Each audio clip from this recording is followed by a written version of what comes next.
ngayon sa Blue Lagoon sa Pagod Boat. Yan o, Blue Lagoon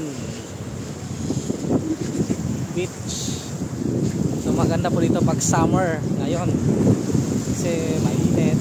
Saka dito makita po yung mga windmills. Yan po.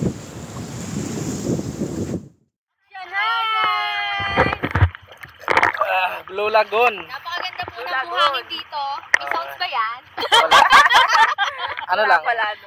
Ma-record ang ano ito, mga sinasabi. Kasi video yan eh. Pero may sound. Hello, vlog! Wala. Hello, vlog. Vlog yan Hello, pa. vlog. So, yung basher ko kayo. Ano yung nag-ano sa atin? Sasabihin yung mga balyena, sino yun? Si Rainy. Si